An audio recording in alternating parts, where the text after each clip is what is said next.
ಪ್ರತಿ ತಿಂಗಳು ಆರಂಭವಾದರೆ ಸಾಕು, ಯಾವ ದಿನಾಂಕದಂದು ಗೃಹಲಕ್ಷ್ಮಿ ಯೋಜನೆ ಹಣ ಜಮೆಯಾಗುತ್ತೆ ಅಂತ ಕಾದು ಕುಳಿತಿರುವ ಯಜಮಾನಿಯರು ಇನ್ಮುಂದೆ ಕಾಯುವ ಅಗತ್ಯವಿರುವುದಿಲ್ಲ. ಯಾಕಂದರೆ ಈ ಕುರಿತು ಮಹತ್ವದ ಮಾಹಿತಿಯೊಂದನ್ನು ನೀಡಿದೆ. ಗೃಹಲಕ್ಷ್ಮಿ ಯೋಜನೆ ಅಡಿಯಲ್ಲಿ ಈಗಾಗಲೇ 10 ಕಂತುಗಳು ಹಣ ಗೃಹಿಣಿಯರ ಬ್ಯಾಂಕ್ ಖಾತೆಗಳಿಗೆ ನೇರ ವರ್ಗಾವಣೆ ಆಗಿದೆ. ಸದ್ಯ 11ನೇ ಕಂತಿನ ಹಣಕ್ಕಾಗಿ ಕೋಟ್ಯಾಂತರ ಯಜಮಾನಿಯರು ಕಾಯುತ್ತಿದ್ದಾರೆ. ಈ ಹೊತ್ತಲ್ಲೇ ಮಹಿಳಾ ಮತ್ತು ಮಕ್ಕಳ ಕಲ್ಯಾಣ ಸಚಿವೆ ಲಕ್ಷ್ಮೀ ಹೆಬ್ಬಾಳ್ಕರ್ ಅವರು ಗುಡ್ ನ್ಯೂಸ್ ಒಂದನ್ನು ಕೊಟ್ಟಿದ್ದಾರೆ.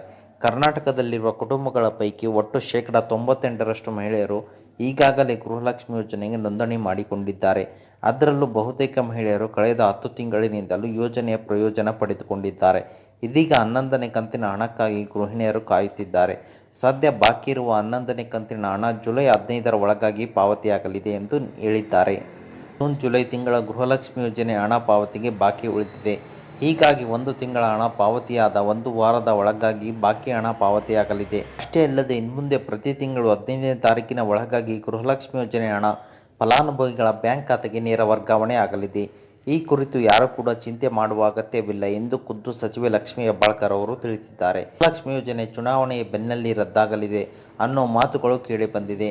ಇದಕ್ಕೆ ಪುಷ್ಟಿ ನೀಡುವಂತೆ ಚುನಾವಣೆಯ ನಂತರದಲ್ಲಿ ನೇರ ಖಾತೆಗೆ ಹಣ ವರ್ಗಾವಣೆ ಆಗಿಲ್ಲ. ಆದರೆ ಖುದ್ದು ಮುಖ್ಯಮಂತ್ರಿ ಸಿದ್ದರಾಮಯ್ಯ ಹಾಗೂ ಸಚಿವೆ ಲಕ್ಷ್ಮೀ ಹೆಬ್ಬಾಳ್ಕರ್ ಸದ್ಯ ಯಾವುದೇ ಕಾರಣಕ್ಕೂ ಗೃಹಲಕ್ಷ್ಮಿ ಯೋಜನೆ ಸೇರಿದಂತೆ ಯಾವುದೇ ಯೋಜನೆಗಳನ್ನು ರದ್ದು ಮಾಡುವುದಿಲ್ಲ ಎಂದು ತಿಳಿಸಿದ್ದಾರೆ. ಯೋಜನೆ ಪಡೆಯಲು ಅನುಕೂಲವಾಗುವಂತೆ ಈ ಯೋಜನೆ ತಂತ್ರಾಂಶದಲ್ಲಿ ಅರ್ಜಿ ಸಲ್ಲಿಸುವ ಸಂದರ್ಭದಲ್ಲಿ ಲಿಂಗೋತ್ವ ಅಲ್ಪಸಂಖ್ಯಾತರ ಗುರುತಿನ ಚೀಟಿಯನ್ನು ಪರಿಗಣಿಸುವುದು ಸರ್ಕಾರದ ಅನುಮೋದನೆ ನೀಡಿದೆ.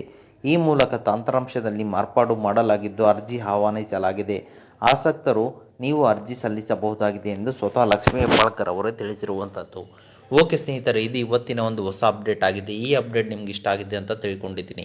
ಈ ಅಪ್ಡೇಟ್ ನಿಮ್ಗೆ ಇಷ್ಟ ಆದರೆ ಸಣ್ಣದೊಂದು ಲೈಕ್ ಮಾಡಿ, ಶೇರ್ ಮಾಡಿ, ಕಮೆಂಟ್ ಮಾಡಿ ಮತ್ತು ಇದೇ ರೀತಿಯಾಗಿ ಹೆಚ್ಚಿನ ಮಾಹಿತಿಗಾಗಿ ನಮ್ಮ ಚಾನಲನ್ನು ಸಬ್ಸ್ಕ್ರೈಬ್ ಮಾಡಿಕೊಳ್ಳಿ ಸ್ನೇಹಿತರೆ.